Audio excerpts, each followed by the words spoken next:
Hey, Mark. Hey. I'm just reading through stuff, so I thought I'd send it. Does that work for me to send it right away, or does it just bug you and call you all the time? No, I'm used to my phone blowing up all day, so it's like, it doesn't bother me. Okay. Well, that's good. Yeah, when I was at my internship, they didn't even give me a phone. They're like, we'll talk about it if you need it. And I just ended up using my cell phone the whole time. So it was like, my boss would look at me and he's like, is that a personal text or a work text? And I'm like, if I had a phone, then you would know. But they didn't give you one. That's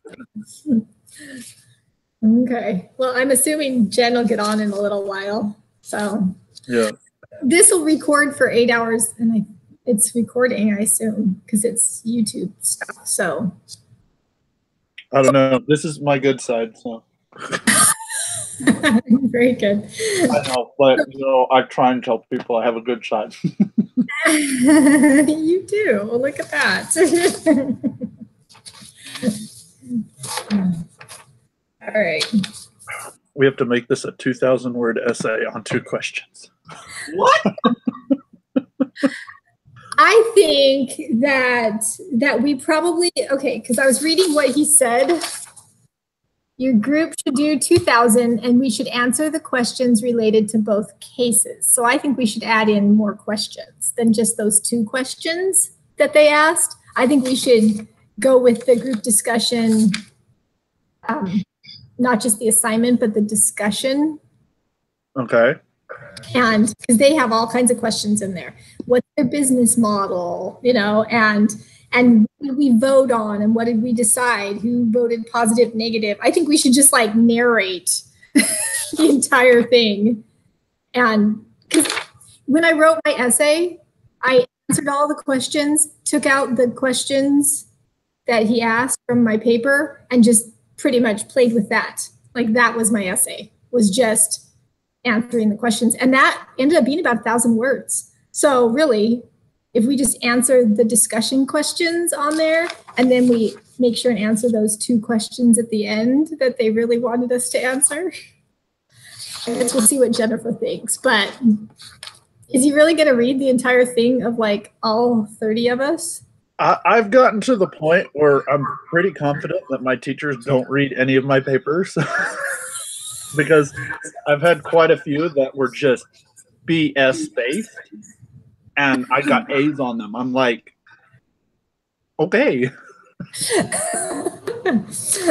I would like it if they actually read and told me stuff, but all they do is, well, your calculations weren't quite right. I'm like, okay, thanks for the feedback. I'm not really sure what I'm supposed to do with that. Or I can go back and look at it if I had time, but I don't have time to go back to something that's in the past very much. Anyway, maybe I'm becoming a less and less good student. Becoming more of a, I'm ready to get this done. So I probably lost that quality 2 years ago.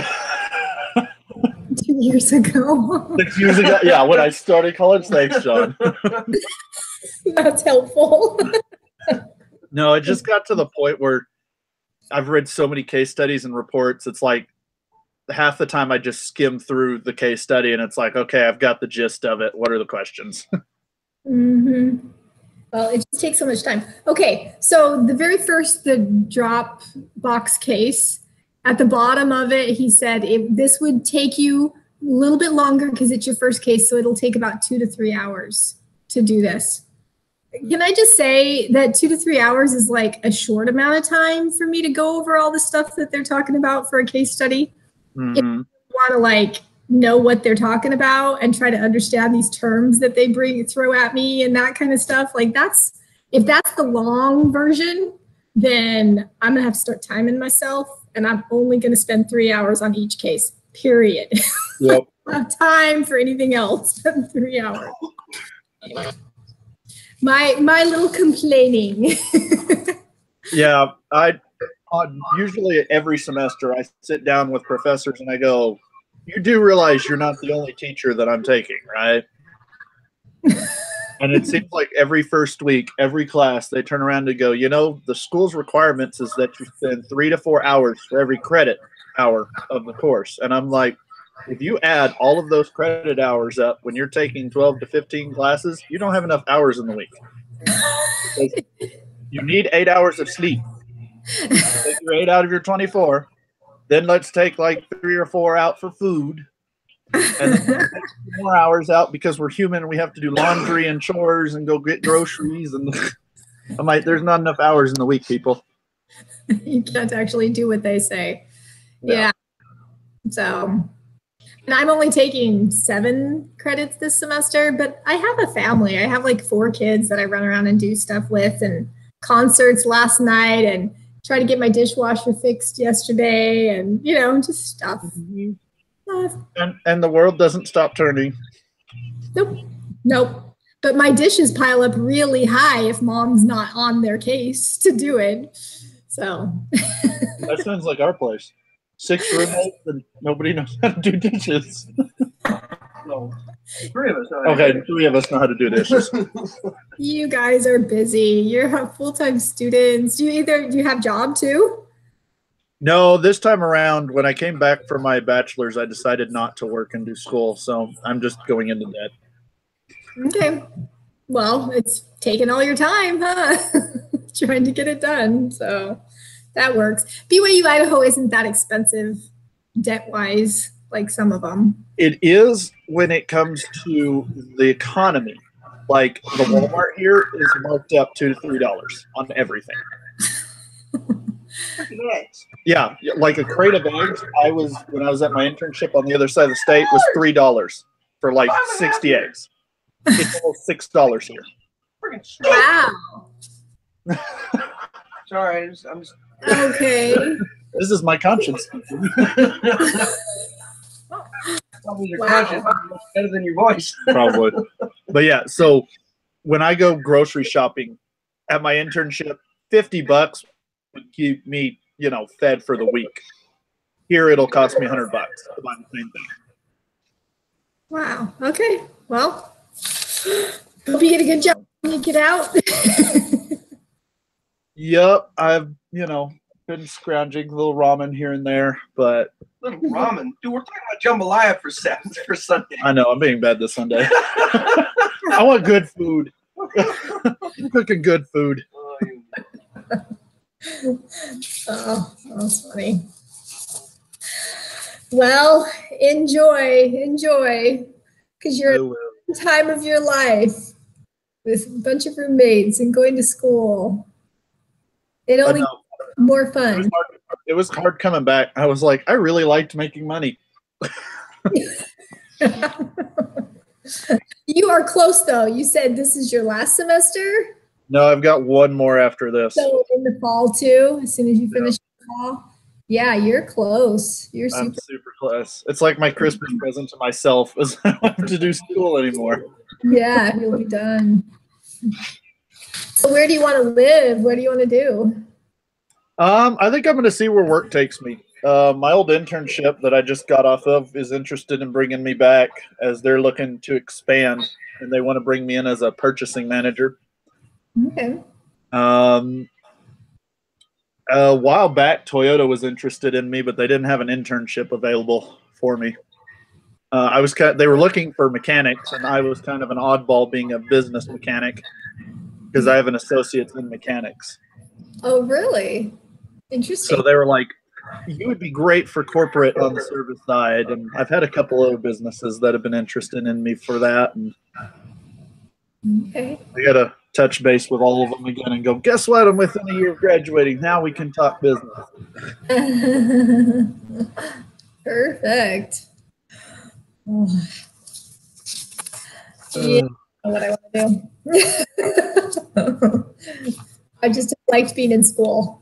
But there's always, each semester, there's one class that drives me nuts. And so that's this class. Yeah, this class is driving me nuts. I'm like, one of the things that I've unique to BYU is I've never had so much assigned reading in my life.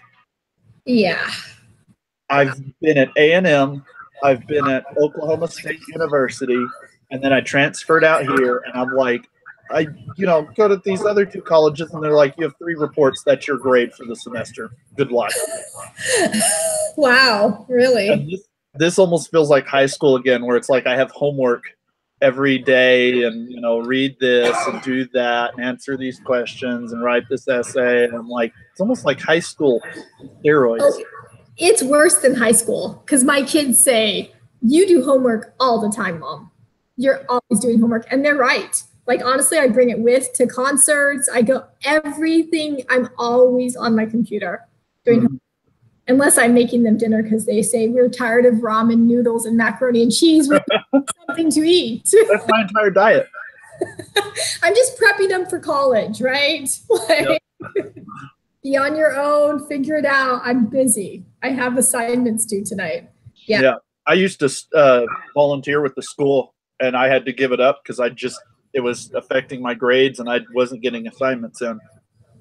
And I wasn't able to keep up with all of my duties. So I was like, I had to call them and tell them when they wanted me back this semester. I was like, I can't. I literally can't. I know you're shorthanded, but I wasn't able to fulfill my duties. I wasn't there half the time. Well, you're 2 semesters. Yeah, you're quarters away. You got to just focus now. So, yeah. And that's what I tell my kids. I'll graduate in December, and then I won't. We'll be done.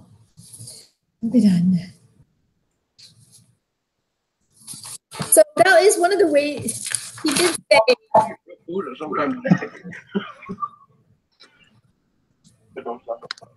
So maybe we could split it up. One of us write up for one of the companies, and one of us write up for the other company, and then one of us do tables, figures, charts, whatever. On that, the prep assignment for the Horowitz. Mm-hmm. Did you do the second half that was bonus, where he gave all these? I started reading through it, and I go, I'm a finance minor, and I can't even begin to comprehend what they're talking about. Maybe Jennifer's got it. If she's figured it out, then I'm putting her on the come up with financial for both cases. I can answer questions just fine, but I don't know how to come up with all that. Yeah, when he had the assignment, or add exhibits to your paper last week, I'm like, are you kidding me? I have to take their data and figure out crap that they don't even know. They can't figure out. Yes, but that's one of the things that I think is really fun. But I do really, really simple. Like, here's your revenue, here's the expenses. Like, literally, that's what I did. And here's what the cost of it is. Yay! So that's basic. We had that little Excel teach you how to do this and that. So I went through that, and I was like, oh, okay, I'm going to throw this together real fast, and here you go. Yeah. So we'll see. Jennifer will get on a little bit, because then you can either do this Carpenter case or the Horowitz case and answer the questions. And then, because I think that it just means we have 1,000 words for each of the cases, which is really, it's answering the questions.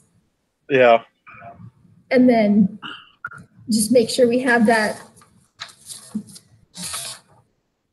What should Stephen Carpenter have done differently? Which we already answered that. We already answered the 2 questions, so those are done. Now we just have to put all the intro in and talk about what we discussed into the beginning of it.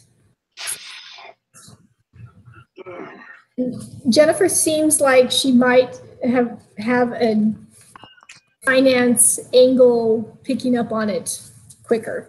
But then I mostly look at you guys and say, you're real students. I'm kind of a real student. I'm a mom trying to just go to school. I don't know. I feel more like a real student who looks at this stuff and goes, come on, guys, I want to have a life. I'm going to do all this work, and I highly doubt you're even going to look at it, or you're going to glance at it and go, they did it. Yeah. Look, 2,000 words. There's a graph. Yeah. Don't care what they wrote. You're definitely a senior, huh? Yep. To that end. Sometimes I really would like it if they would read it. I really would. I'm like, read it and tell me that I did a really crappy job. I want to know that I did a really crappy job. Yeah, usually I have teachers that turn around and they're like, if you actually want me to read it, like they tell you like some symbol to put at the top or whatnot to mark it. So when their TA's looking at it, which, it's just another student that's probably grading all of this. Right. They shoot it on to the professor and say, hey, this one was marked. They want you to read it. So I told the instructor, it's Brother Baxter. Mm-hmm. I knew some Baxters. I don't know if that's his family or not, but anyway, Brother Baxter, I told him that it was a pretty pathetic case essay. Because, I kind of read how to write a case-based. Good afternoon, ladies and gentlemen. This is your captain speaking. Have I got some news for you? You got some news. That's Brother good. Baxter is texting Jennifer now. Hey, just sent it to us, huh? Yeah, I was like, we basically answered these two questions. This isn't 2,000 words. I'm like, he wants an essay out of these two questions. Yeah. We have to, you have to add more. Although they said be specific in the actions. And I was starting to read through that hypothesis, entrepreneurship, in the steps that they say. I think we can just go through and say, Spell it out. And say, develop a vision. This is what he should have done to be able to develop the vision. Translate the vision into a hypothesis. This is what you should have done. You could have done this to do it instead of this. So I think that one could probably just go along with the hypothesis stuff. That sounds pretty good to me. And it would take, it would extend the report quite a bit. And talk about where he pivoted and what he should have pivoted, and yeah. And I did read. I see that I read these things. I see that I marked on my papers. I'm like, wow, I read it. Mm-hmm. Proves that it's in my brain somewhere. Well, and it's like, when the economy tanked and he's like, do I get out right now? Do I push through? The economy was tanking. It's time to jump the ship. Yeah, it's true. But when I started feeling that way, that was the spirit telling him, get out. Yeah. Should have left. Yeah, instead he pushed through and then he ended up, at the same wall he was trying to avoid. It's like, well, it was inevitable, but you probably would have gotten a better exit strategy if you'd left when you should have. Mm-hmm. So he really didn't. When your business is financials and the financial market tanks. Yeah. So they showed these other steps, that other processes. One of them was build it and they will come. And I think he was the build it and they will come. Yeah, he definitely was. So the idea of that, it kind of reminds me of a friend of mine who started his own business. And it's basically how he ran or he set his business up. He spent years in the community and he's just, he's really good at being a people person. And he was working for another company in town, making friends. People knew him. And then he was like, I'm tired of making someone else money. So he, resigned. He, a year or two later, opened his own shop and just put his old job out of business. Mm-hmm. And he's, I've interviewed him a couple times because I wanted to kind of pick his brain. And I'm like, how do you, hey, Jennifer. Hi, Jennifer. How did you, know that you were going to get this business off the ground? And he's like, my goal is customer satisfaction. If they're happy, they'll come. and that's his sole business, standpoint is if my customers are happy with my service, then they'll come. They'll come back, they'll refer people, and he's like, I don't have to sit here and go, I'm going to charge you for every little thing that we do. Half the time, he, throws it at you for free. He's like, you bought tires here. We'll repair them, we'll swap them, we'll rotate them, whatever, That works for him. Yeah, and I mean, 2 years after he started, he's already opening a second shop, is adding on to his, I think he grossed like over $100,000 in profit his first year. Who is this? A friend of mine. Oh, I thought maybe. Well, we were talking about how the Carpenter case really was a build it and they will come, not a process. He really was a let's just build this and these people, these 14 million, we're going to get a bunch of them, they're going to come. But it's like focused on the customers, he was focused on his product. And but Mark's friend focused on the customers and it works. Right. Yeah. That's the whole point. Meet the needs and, so. Just so you know, so I got a text back from Brother Baxter, and he said, because I asked him, I said, did you get my email yesterday about the group assignment? And he said, I may not have it ready. He said, I may not have read it carefully. I will check it out in about 30 minutes. And so then I just texted, I said, well, I was just wondering which set of directions we should follow. On the announcements, it says that our group activity is a minimum 2,000-word essay, but on the actual assignment, it says to answer 2 questions and use supporting evidence. Since the essay will be much more difficult in a group setting and more work, I wanted to verify what we should do. But he hasn't responded, although he said I will check it out in about 30 minutes. So I'm thinking. So he doesn't even know what we're supposed to be doing. So just because I'm thinking I'd hate to put all this work into a big essay if we don't have to do it. Mm-hmm. But at the same time, I don't want to wait till the last minute and find out, yes, we do have to do it. And then, Yeah. scramble. An essay is, hard enough, but when you've got like 5 minds trying to write the essay. I was going to say, to mesh, it doesn't seem right to have, because even if you break it up, it's, I don't know, it's not like, I don't know. But, so I don't know if you want to wait 30 minutes for me to get a response and then we go for it, or you want to just kind of start, what do you guys want to do? Well, we were talking about if we're going to do it, then we should divide it. And right. Really, when I wrote my essay last week, I answered all the questions, took out. Oh, wait, I'm sorry. He just texted me back. Okay, good. Hey, 30 minutes. That was such a long He just said both. You are covering 2 cases, and the question for each case is meant to be broad.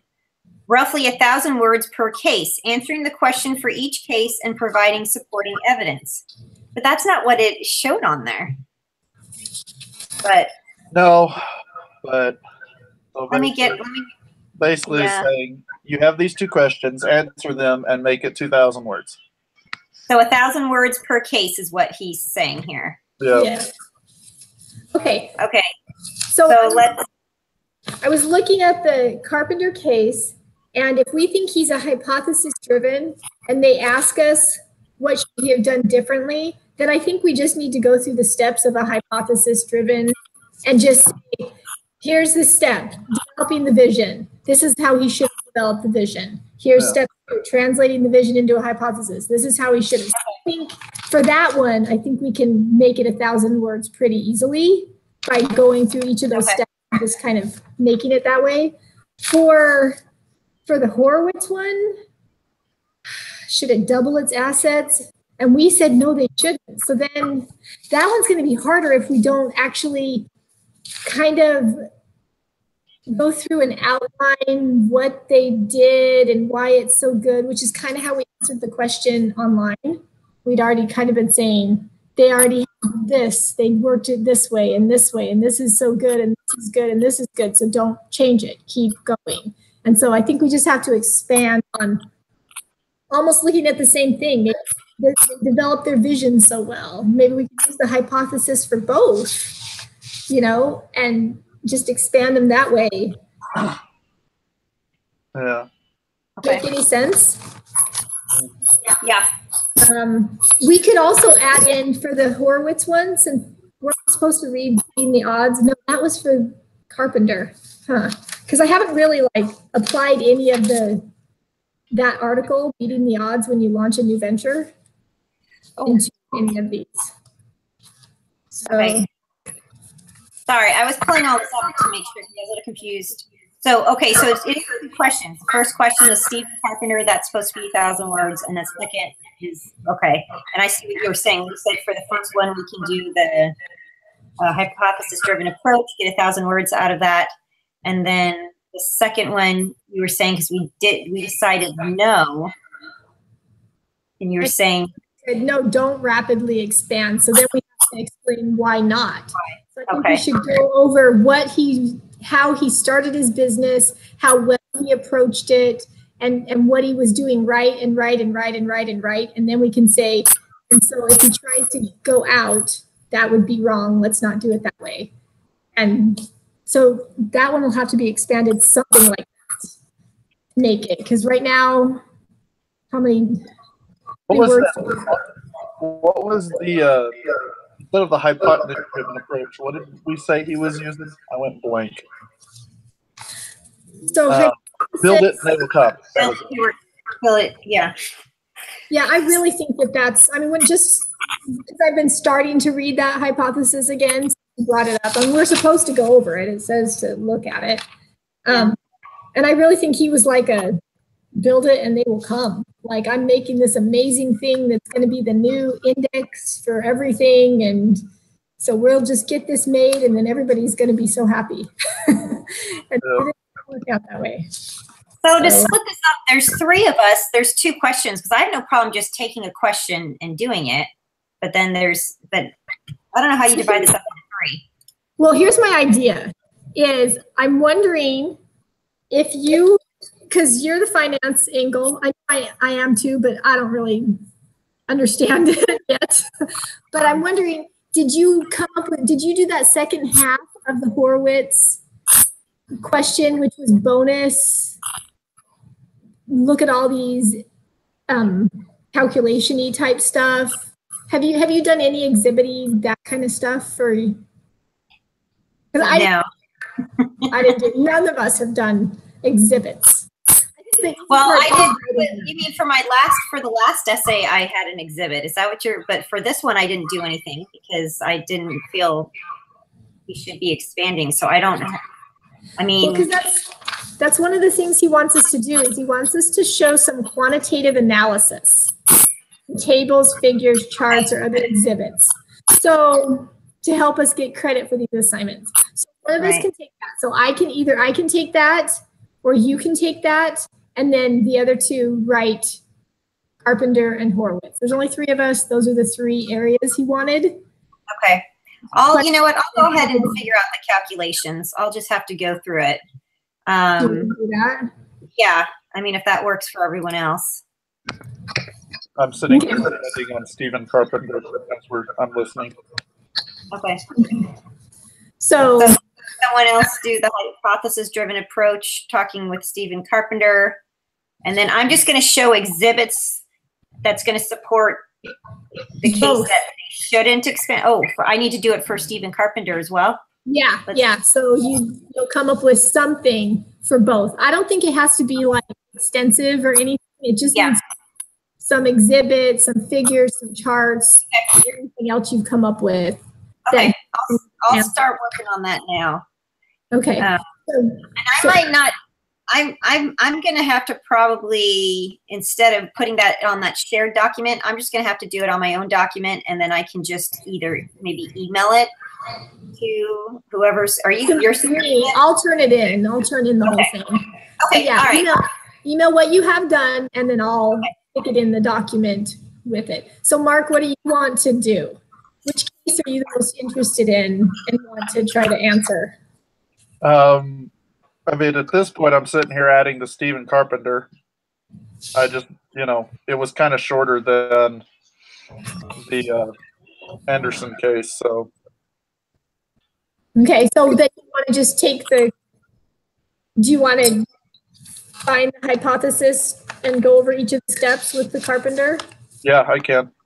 You want to do him? Okay. All right. So you do him, and then I'll expand on the Horowitz and try to come up with that. And then, so just you can keep writing it on the Google Doc if you want, Mark. That's fine. And then I'll just take yours and mine and Jennifer's stuff and put it together. And if we don't get a good grade, it's not completely my fault. No, I'm sure it'll be great. And yeah, so I'll work and make sure I find stuff to support why we said no. And then also on the hypothesis-driven thing. So, okay, well, I'm going to go ahead and get off so I can concentrate and make sure I'm doing numbers correctly. And then I'll just email it to you when I'm done. I'll have it done today sometime. So, okay. That sounds good. Okay. All right. Thank you so much. Yeah, thanks, Jennifer. Okay, bye. Bye. So are you good, Mark? Yep. So I'll sit here and expand on that right now. So do you have the hypothesis driven on the lean startup? So you just pull that and go over. Yeah, I'm pulling it up now. I don't have it like saved to my computer, but I can pull it back up. Okay. So, because I mean, literally, he tried to do build it and they will come, but each of the steps didn't even follow. He just built it and they will come. So he should run hypothesis, follow these steps, and just write how he should have done it. So, and hopefully it's not going to take you very long to just go over each. How many steps are there? There's 3. Oh, 7. There's 7 steps. So there's 7 different. It shouldn't take long for any of us to do this since it's divided. Yeah, it's divided. I think it'll be fine. So yeah, you can just read through those and see how he didn't do it, didn't fit it, and how he should have. And okay. The hard part is she's giving, she's going to come up with financials and exhibits and whatnot, and we're not going to be quoting them saying, see exhibit 1, because we don't know what she's coming up with. Good point. So when I get everything together, then maybe I'll have to read through. Yeah, you might have to read through and just, figure point or what financial she came up and just stick it somewhere and be like, see this for better detail this. Okay, I can do that. I'll do that so that it'll work. If I don't do that, I'm just going to put it right in the middle of your essay. Okay. It has to do with Mark Carpenter, and I'll put it it depends on if I have enough time by then. And I'll put it in the middle of mine, and he'll just have to figure out how it might have gone with it. You know how I do this. I mean, honestly, last week my essay was crap, so we'll see what he thinks. I just turned in my first exam for another class, and I know what's in the class. I'm, basically taking it because it's just required. And one of the guys looks at me and he's like, I know you could do better than this. And I was like, well, yeah, but I was asked by the other students to not do better because I was putting their work to shame. Shoot. Oh my gosh. Yeah, so these students actually did really well. So you need to step up your game. I'm like, okay. It's just a spreadsheet class, and I didn't make it look as fancy as I could have. And a couple of the other students did. They made it really professional and sharp looking. And he's like, I know you can do better at this. I mean, this class is basically, beginner's math for you. Uh-huh. And I'm like, well, I was upsetting students because I was showing them like how to do stuff and helping them, but then they'd look at my submission right before I submitted it and they're like, quit making it look so good. I can't do that. Well, don't listen to them anymore. You do good work, Mark. Yep. You just do your good work. Because obviously some instructors do check it out. Yep. Do look at it. Okay. Well, good luck. Text if you have any questions. All right. I should have this up in like an hour or so. Okay. All right. Sounds good. All right. See you later. Later.